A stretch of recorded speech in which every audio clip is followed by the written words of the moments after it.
किताब के बारे में या किताब से वो क्वेश्चन हर कम्पिटेटिव एग्जाम में पूछ देता है। ठीक है, तो चलिए हम लोग देखते हैं कौन सा किताब कौन सा वैज्ञानिक लिखा है, कौन सा इतिहासकार लिखा है।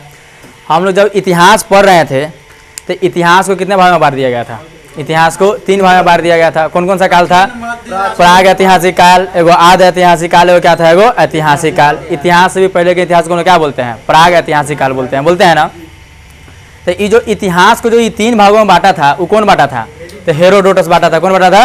हेरोडोटस। इसलिए हेरोडोटस को क्या कहा जाता है? तो इतिहास का पिता भी कहा जाता है। ठीक ना। तो यहाँ से लिखा हुआ हिस्टोरिका नामक किताब को किसने लिखा है? तो हेरोडोटस ने लिखा है। उसके बाद प्लिनी आए थे, उसने कौन सा किताब लिखा है? तो नेचुरल हिस्टोरिका नामक किताब लिख दिया।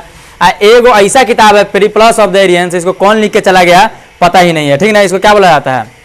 अज्ञात व्यक्ति इसको लिख के चला गया। कौन सा किताब? तो यहाँ से ई वाला VVI हो सकता है कि पेरिप्लस ऑफ द एरियंस नामक किताब कौन लिखे थे? तो कौन लिखे थे? अज्ञात व्यक्ति लिखे थे। आगे देखिए यहाँ पे लिखा हुआ है मार्को पोलो। मार्को पोलो जो थे वो चीन में चले गए, चीन में जाकर चीन का बहुत ज़्यादा सैर किए और वो अपना किताब का नाम ही रख दे क्या? चीन की यात्रा नामक किताब है इनका। आगे देखिए तो यहाँ पे लिखा हुआ है मेगास्थनीज। मेगास्थनीज क्या कहानी है? ये मेगास्थनीज अच्छा बताइए तो हम लोग अभी के समय में मनोरंजन करने के लिए हम लोग क्या करते हैं? फिल्म देख लेते हैं, मोबाइल टिप लेते हैं, कर लेते हैं ना। लेकिन पहले के आदमी से क्या करता था? वो अपना साथ बहुत सारा इतिहासकार को रखता था और कवि वगैरह को रखता था। ठीक ना। तो वैसे ही कवि वगैरह और इतिहासकार में इनका भी नाम आता है मेगास्थनीज का। ये आए थे सेल्यूकस निकेटर के साथ में। ठीक ना। ये इन्हीं के साथ में आए थे। ये जो सेल्यूकस निकेटर था यह सिकंदर का क्या था? यह मतलब सेनापति था। जब सिकंदर यहाँ से हार के चला गया, धनानंद से तो लड़ाई नहीं हुआ, वहाँ से वो लौट के चले गए। तो जब लौट के चले गए यह, तब इसका बदला लेने के लिए चंद्रगुप्त मौर्य से आया था सेल्यूकस निकेटर। और सेल्यूकस निकेटर के साथ आया था कौन? मेगास्थनीज। और मेगास्थनीज जो आए थे ये अपना इंडिया में आए, इंडिया का किताब लिख दिए, इंडिया के बारे में लिख दिए थे इंडिका नामक किताब। कौन सा किताब लिखे थे? यह इंडिका नामक किताब लिख दिए। अब देखिए चीन के यात्री सभी 3 गो यात्री आया था चीन से कहाँ पे? इंडिया में पढ़ाई करने के लिए। इसको लाइन से याद कर लीजिएगा, फाइयान, हेनसांग और इत्सिंग। फाइयान, हेनसांग और इत्सिंग। ये जो फाइयान जो किताब लिखे हैं उसका नाम है फो क्यूकी। क्या नाम है इसका? फो क्यूकी। हेनसांग जो किताब लिखे उसका नाम क्या है? सी क्यूकी। और इत्सिंग जो थे यह मान लीजिए चोरी करके ले गए। ये जो बौद्ध धर्म का जो ग्रंथ आता है जिसको हम लोग बोलते हैं त्रिपिटक। त्रिपिटक के 400 हस्त लिखे। उस समय तो फोटोकॉपी तो था, फोटोकॉपी वाला मशीन तो था नहीं, तो हाथे से क्या करवा लिए? हाथी से हस्तलिखित फोटोकॉपी करवा के यह कहाँ पे ले गए थे? चीन में लगे थे। ये जो फाइयान जो आए थे यह विक्रमादित्य के शासनकाल में आए थे। हेनसांग जो आए हुए थे किसके शासनकाल में आए थे? हर्षवर्धन। इसको देखिए याद करने का ट्रिक हो जाएगा। ह से हेनसांग, ह से क्या हो जाएगा? हर्षवर्धन हो जाएगा। तो इसको लाइन से याद कर लीजिएगा, फाइयान, हेनसांग और इत्सिंग। और फाइयान को कौन सा किताब लिखा है? तो फो क्यूकी लिखा है। हेनसांग कौन सा किताब लिखा है? तो सी क्यूकी लिखा है। और इत्सिंग ये अपना कोई किताब लिखा है नहीं ना। त्रिपिटक ही 400 क्या करा लिया था? हस्तलिखित फोटोकॉपी करवा के यह कहाँ पे ले गए थे? चीन में ले गए थे। उसके बाद देखिए था मुस्लिम विदेशी यात्री यहाँ पे आए थे, वो भी कोई ना कोई किताब लिख के चले गए, वो भी इंडिया के बारे में लिखे है। यहाँ पे सबसे पहले जो आया था अल-बरूनी। अल-बरूनी कहाँ के रहने वाले हैं? यह उज्बेकिस्तान के रहने वाले हैं। ये जो किताब लिखे थे उस किताब का नाम है बुक ए हिंद। क्या नाम है उस किताब का नाम? बुक ए हिंद। उसको अगर हिंदी में बोलेंगे तो क्या हो जाएगा? किताब ए हिंद हो जाएगा। अगला जो आया था उसका नाम है अल मसूदी। तो इसको भी लाइन से जैसे इसको हमने याद किया है, फो क्यूकी, सी क्यूकी, वो क्या था? वो था त्रिपिटक था। त्रिपिटक क्या कॉपी ले गया था? वह 400 हस्तलिखित फोटो कॉपी ले गया था। इसका नाम हम लोग कैसे याद किया था? फाइयान, हेनसांग और इत्सिंग। तो सेम ऐसे ही याद कर लेंगे। 3 को तो अ से है ना। अल बरूनी, अल मसूदी और क्या है? वो अब्दुल रज्जाक। तो हम लोग याद कर लेंगे अल बरूनी, अल मसूदी और अब्दुल रज्जाक। अल बरूनी जो थे वो कौन सा किताब लिखे हैं? तो बुक ए हिंद लिखे हैं। इसको हम लोग हिंदी में क्या बोलेंगे? तो किताब ए हिंदी बोल देंगे। अल मसूदी जो थे, अच्छा इसके नाम में ना मसूद लगा हुआ है ना, म से स्टार्ट है। तो भारत के मानसून के बारे में बताया था। क्वेश्चन पूछेगा कि भारत के मानसून के बारे में कौन बताया था? तो कौन बताया था? अल मसूदी। कौन बताया था? यह अल मसूदी बताए थे। नीचे फिर वो अ से नाम आ रहा है अब्दुल रज्जाक। अब्दुल रज्जाक जो थे वो कौन सा किताब लिखे हैं? उस किताब का नाम है मतला ए साहिन। क्या नाम है उस किताब का नाम? मतला ए साहिन। उसके बाद आए थे इब्न बतूता। कौन आए थे? Ibn Battuta. इब्न बतूता जो थे वो रहेला नामक किताब लिख दिया। ठीक ना। तो चलिए एक बार इसको हम लोग फिर से एक बार रिवाइज कर लेते हैं किताब के बारे में। सबसे पहले जो हिस्ट्री का पिता किसको कहा जाता है? हेरोडोटस को कहा जाता है। तो हिस्टोरिका का कौन सा हो जाएगा? हेरोडोटस। अब प्लिनी कौन सा किताब है? इसमें देखिए तो हिस्टोरिका में लिख दीजिएगा नेचुरल हिस्टोरिका हो जाएगा ना। तो इसको कौन लिख दिया? इसको प्लिनी लिखे थे।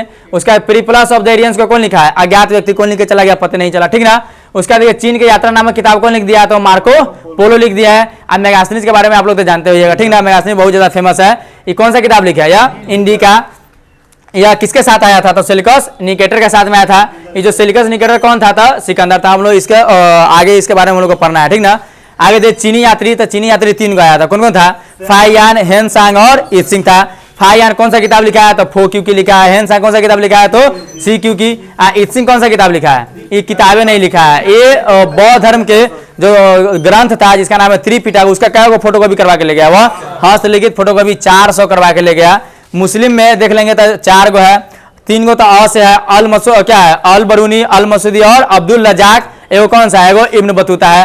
ये जो अल बरूनी थे, अल बरूनी कहाँ के रहने वाले थे, या उज्बेकिस्तान के रहने वाले थे।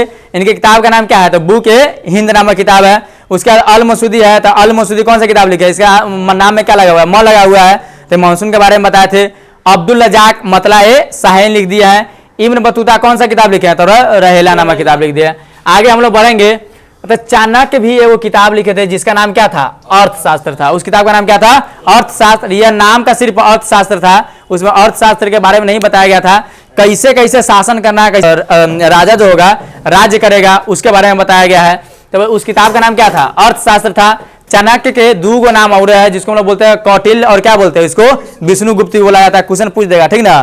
चंद्रगुप्त के जगह पर कौटिल्य दे देगा, कौटिल्य का किताब का नाम क्या है, तो आप नहीं पढ़े रहेगा तो गड़बड़ा जाएगा, ठीक ना।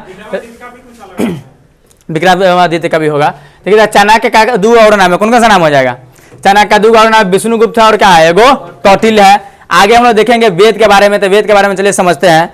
ये वेद जो हम लोग का जो वेद भी क्या आता है, ग्रंथ में आता है। तो वेद के क्या प्रकार है, वेद के 4 गो प्रकार है। कौन कौन सा वेद हो जाएगा, तो ऋग्वेद, सामवेद, यजुर्वेद और अथर्ववेद। अथर्ववेद जो है वह सबसे लास्ट में आया था, क्या आया था, अथर्ववेद सबसे लास्ट में। लेकिन ये जो 3 गो वेद था, सबसे पहले 3 गो वेद लिखा गया। कौन कौन वेद लिखा गया है, ऋग्वेद लिखा गया है, सामवेद लिखा गया है और यजुर्वेद। तो सबसे पहले ये 3 गो लिखा गया था ना, इसलिए इसको वेद त्रय भी बोला जाता है। क्या बोला जाता है इसको, वेद त्रय।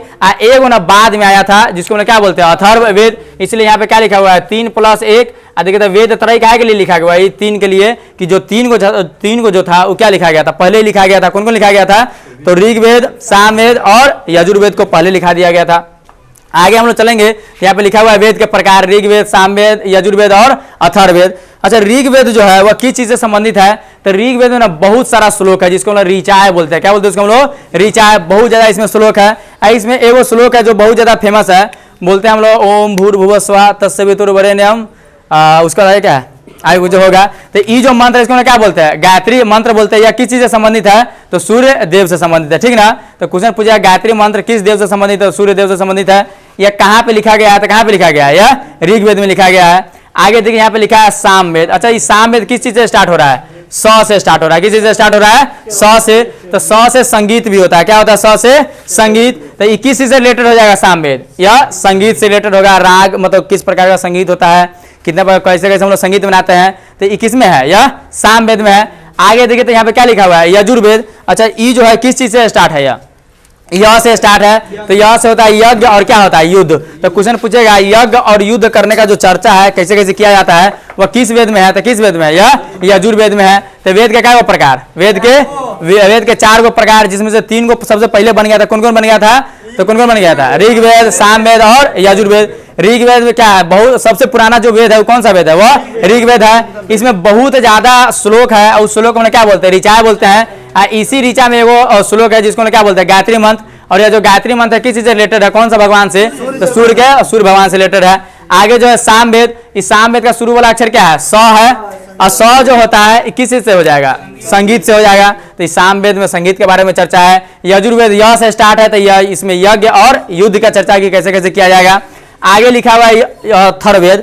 अथर्ववेद जो है किस चीज से संबंधित हो जाएगा, तो जादू, टोना और वशीकरण से। क्या किस चीज से रिलेटेड हो जाएगा, जादू, टोना और वशीकरण। चलिए इससे आपको हम लोग क्वेश्चन पूछते हैं, ये जो संगीत से जो रिलेटेड होगा वो कौन सा वेद होगा, सामवेद। अच्छा, यज्ञ और युद्ध से रिलेटेड सबसे ज्यादा श्लोक किस में है, ऋग्वेद में है। और जादू टोना किस चीज से संबंधित है, अथर्ववेद से संबंधित है।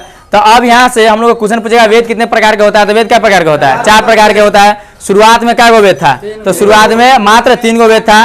इसको कौन लिख के चला गया अभी तक पता नहीं चला है, इसको पुरुष लिख के गया कि कौन लिख के गया है, महिला लिख के गया है, इसलिए इसको क्या बोला जाता है, अपुरुषेय भी बोला जाता है। क्या बोला जाता है वेद को, अपुरुषेय भी कहा जाता है। तो चलिए वेद के 4 प्रकार हो गया। अब अगर हम लोग से क्वेश्चन पूछ दिया जाए कि वेदांग क्या होता है, उपवेद क्या होता है, तो चलिए इसको ध्यान से देखिएगा। हम लोग अभी वेद के पढ़ लिए, वेद क्या प्रकार का होता है, 4 प्रकार का कौन कौन था, एगो ऋग्वेद सबसे पहले लिखा है, सामवेद और यजुर्वेद।